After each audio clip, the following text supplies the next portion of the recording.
Welcome to the Breakfast Leadership Show, where we interview global thought leaders on business, leadership, and life. Here's your host, keynote speaker, best-selling author, and chief burnout officer of the Breakfast Leadership Network, Michael Levitt.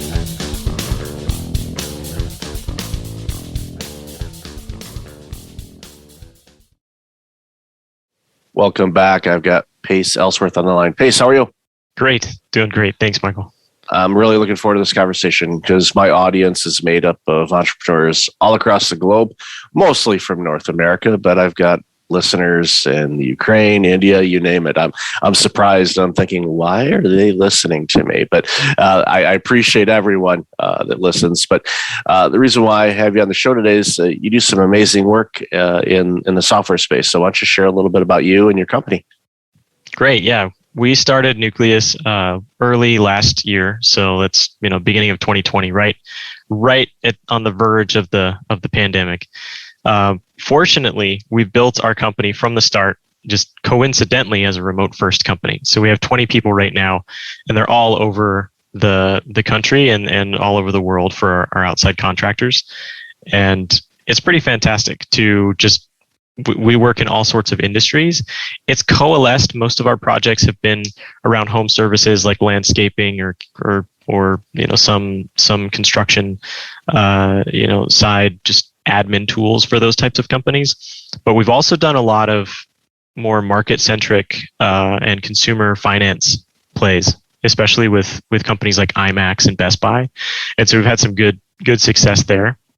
And we're trying to take this into the next phase, which is to focus specifically on influencers, so that they can really own their audience and they just make the most of the tools that they could be using, both to improve their management of their systems because they're not really familiar with how to automate that, but also just better tools to reach out to their audience.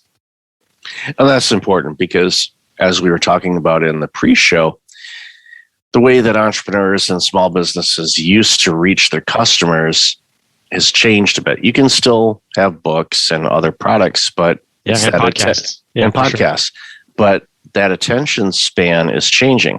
If you're not, as something that you had said, if I as a business owner am not on your screen, you're probably not going to come to think about me in a particular situation.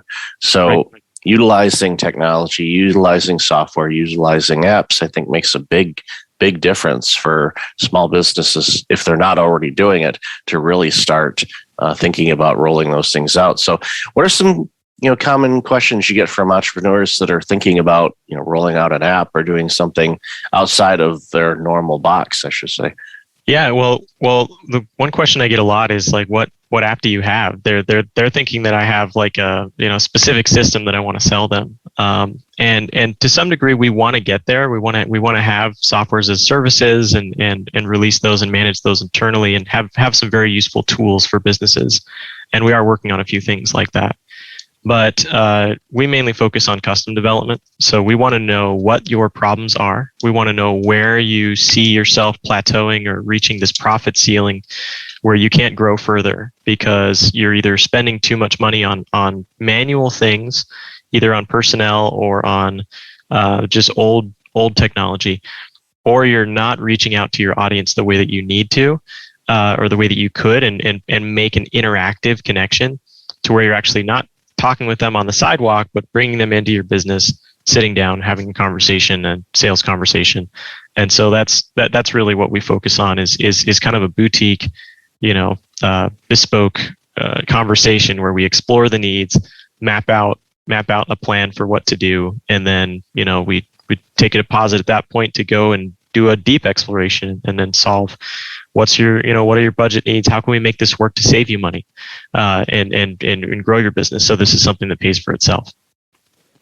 It's a great investment. And I think too, the way you laid it out there makes a lot of sense where most businesses, and I've been consulting for a long time, the problems they have aren't necessarily the problems they think they have.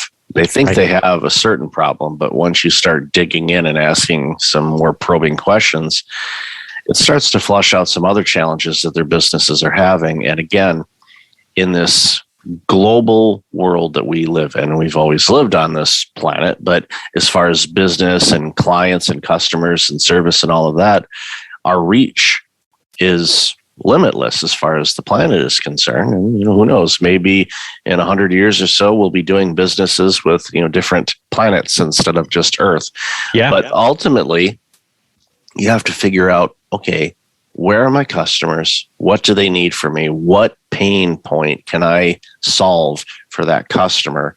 And how are they going to find me? Because there are businesses out there that I know that would help me address some of the challenges that I face.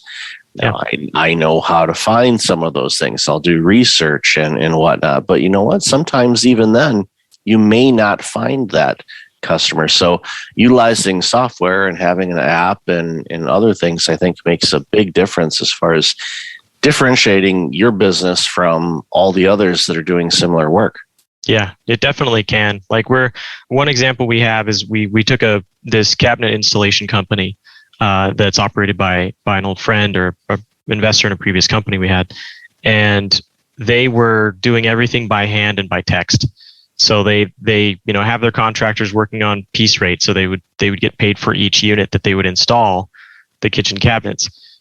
So they would get the box off the truck, install it in the room, and then they would text their supervisor, "Hey, I did this room." It's very very little consistency and checking against a system, and then also not tracking their time effectively. So that they're having lots of delays in handling payroll and things like that. So we just made one system that handled all of that together, an app where they could submit that they did a room, a supervisor on their version of the app could approve it, and then that would automatically send information to the admin in a separate admin portal that we built to track all of the work that was done, and then make payroll decisions accordingly. So that's just one example. And then we're recently adding a bunch more features like geotagging to make sure people are signed in on site. It's for transparency, and that's just one niche example of what we're working on. And it's a great example that you shared, because with construction or renovations or things like that, where you have field workers that are out at client sites doing things, the geo-tracking obviously is going to be a nice addition as well, because when you are trying to manage the cost of projects, you want to make sure that the contractor or the employee is actually on site for a period of time doing the work, because the more efficiently you can do those jobs, the more jobs you can do, which generates more revenue, which grows your business, which does all those things. And if you're doing things manually, like your client did before, there's no way to get that data out of there, because they're not able to take the time and capture it. Where no, and they can't track anything. Like that's the thing, is not tracking anything. If you don't measure it, then it can't improve. Because you don't have anything to measure it against. So that's the biggest thing that we solve for people is kind of making the system more efficient. They can redirect their resources into things that matter more. Like if they think that their problem, like you said before, they don't know what their problems are in the business because they're not tracking these problems. If they think that their problem is they don't have enough business, which is largely the case with businesses, that might be solved by cutting their costs first, and then they have a profit margin. Then they can decide with a lot of freedom what to do with their marketing. So there's that. And we've also built marketing tools for businesses and these consumer finance apps. And we did a very interesting one with the IMAX one was a promo for the Suicide Squad movie that came out a few months ago. And it was something where you could sign up with an email. You could choose the characters from the movie that you thought would do well, and it just gave you a point value at the end. So it's kind of an interactive activity for theater moviegoers. So it was fun. It was fun to build and very, very beautiful. And so we really excel in that too. That's one thing we do as a company is we focus on design, not just development. That's another great example, and I love that movie. And the interaction of your customer and the producer, for example, what we're seeing more and more is a shift from, and I think this pandemic has expedited it. I think it was eventually going to happen, but the pandemic expedited experiences over things. Okay. Yes. So I buy a movie ticket. I go see The Suicide Squad. I laugh. I think John Cena's character, and actually all of them were really good, but Cena's was exceptionally funny. It was fantastic. Yeah, Idris Elba was great. That was just such a fantastic movie. Yeah, and I was, when they had the first one, which they filmed in Toronto, where I spent a ton of time in, I was actually, I actually went downtown and watched some of the filming done, and it was interesting to be in that type of situation as well. But what I'm getting at is, instead of me just buying a movie ticket, getting the popcorn and the beverage, and sitting down and enjoying myself for a couple hours, which is great, the experience of what you developed is like, okay, I want to get engaged in this. All right. Who do I think is going to do well with this? So you look at the characters, you do here's some bios, here's some research. Yeah. Who do you think is going to survive and be there at the end of the movie? Right. All of a sudden, you not only are you looking to get entertained by this product or service or get some value out of it, you're also engaged and invested in it. Yes. Even just in your time, even if you didn't spend any money other than downloading an app or going on a website and saying, yes, I think this character is going to do it, or I think, well, I'm pretty sure Harley Quinn's going to win. So but so a lot of people probably went down that road, but ultimately you end up getting more vested into it. So then you lean into the movie, and not that you wouldn't before, especially if you're a fan of that genre, but you're more engaged. And yes, we're talking about a movie, but guess what? When you have an app that your customers or your employees are using to log a work order, for example, let's say you work in a repair business or something, you log it. Not only, it's all right, you log a work order. Okay, this is what's going on. This is what needs to be fixed. But now you can actually track it. You can follow up on it. So what that does is it creates opportunities for efficiency. It gets some information. Say, okay, how long do we get from the time that the work order was entered to it was fixed? And then you can start looking at that information and going, okay, I see some bottlenecks here. What are they? You, as an organization, you can address those bottlenecks, whether it's a performance issue or a workflow issue, or it could be just a simple situation of, okay, they have to constantly go to Home Depot to get stuff. Well, if it's the same common stuff that they use in building cabinets and all that, track it in inventory, let's have a regular order and have that delivered on a schedule.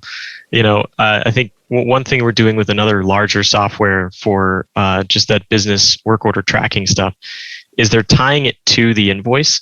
So they're saying this work order is responsible for a certain portion of the customer's price tag in the total job. So, how fast is that getting done? Who's working on that crew to get that specific work order finished? So, you can find out, hey, is this work order operating near or above or way below the gross profit per man day that's been assigned to that work order? So you get that granular level, and you can see that tells you, hey, this employee isn't doing too well, or there's an extreme inefficiency in this specific project. We're not billing the correct amount of time for this type of task. And so you can really, really change the narrative and figure out what your loss leaders are, what your cash cows are. There was one company that used that software to find out, because they do pond installation. And so they were also doing other landscaping jobs. They found out that their gross profit per man day, so the amount of dollars each employee, each worker was pulling in every day on the job, was like $200 on regular landscaping jobs and $700 on ponds. So they let a lot of people go. They closed down a lot of the division, and now they're making 3 times as much with a much leaner enterprise. And they're actually, because they're focused just on ponds, they're actually able to they're able to scale that business back up. And in a year, they tripled their business. So it was it's those types of things. If you're not tracking it, if you have no system to do that in, then you're out of luck.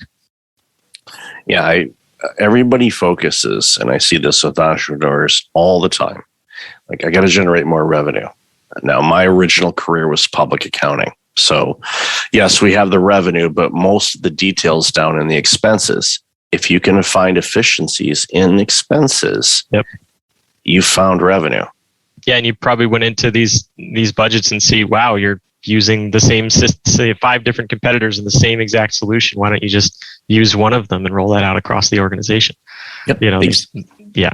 Exactly. And, with vendors, if you're using different vendors for the same products, it's like, why don't we say we're going to, and you work with the vendor. And a lot of times they'll do this and say, look, we're using 5 vendors and all 5 are selling the same stuff you do. If we shift that work to you, what kind of price adjustments can you give us, because we're increasing your volume? And all of a sudden they say, well, you know what, we'll knock off 10%. Yep. Great. Well, guess what? You just found 10% off of what you've been spending, and you narrow it down to one vendor. So, and of course, that relationship, just the efficiencies itself would probably save you way more than 10% because of all the other contracts. Yep. Yeah, your AP clerk's going to love you because there's one invoice instead of 5, and the auditors are going to love you because it's less invoices that they have to review during the audit. See, I just found somebody 10%. I don't know if it's going to be that, but that's just one example of when you find efficiencies and you get some information, it makes such a big difference. So where do you think the organization is going to be in the next couple of years? What are some things you guys are working on to continue to grow? And again, congratulations on launching. Nothing like launching a business just before the pandemic, and then all of a sudden you go, oh, okay, but you know what? You were in the right place at the right time. Something of a blessing in disguise. So just a little bit more on the history. I actually came from Logitech, and I was working in some technical sales in that company right when the pandemic started. So I'd started Nuclius on the side, and while this was still happening, and there was this glut where we were telling people they could not get webcams for 6 months because everybody was moving to remote work, and it was crazy. Nuclius kind of grew quickly, and I was able to leave Logitech, thankfully, because it was just getting frustrating telling people they couldn't get webcams anyway. But it was very interesting. Where we're going to go in the next few years, we're working with some really good people on apps that are going to be just somewhat important, I think, for team productivity. And we're also reaching out through a lot of real estate investment groups and education groups, and also these construction companies. So we're just focused on finding the companies that need the most help. And we have some really high growth targets. So putting our name out there a lot more in the past couple of weeks. We actually did a restructuring in our company, and we found, hey, we really need to buckle down, get more efficient, and implement a bunch of systems so that we're practicing what we preach. And so we're putting those into place. And I think as a result of that, we should be seeing good profit margins, and where our target is somewhere to go from where we are right now, which is under $1 million a year, to above $10 million a year in the next 2 or 3 years. So we're looking forward to that. That's awesome, and I wish you all the success in the world for it, because the world needs organizations like yours. So, Pace, love this conversation. Where can people find out more about you and this awesome work you're doing? Well, we're on Facebook, Twitter, LinkedIn at Nuclius Dev, NUCLIUS DEV. So that's Nuclius with an I. And if you want to go to nuclius.com, NUCLIUS.com, you can put in your information there, and we can get in touch with you. If you put in the form that you heard about us on Breakfast Leadership, then that would be extremely helpful. We want to know where our audience is coming from. That's awesome, and I'll definitely have that in the show notes. So, Pace, again, thank you so much for your time today. Really appreciate you, and continued success with this business. Thanks, Michael. Thanks for listening to the Breakfast Leadership Show, part of the Breakfast Leadership Network. Visit breakfastleadership.com for tips on empowering your business and your life.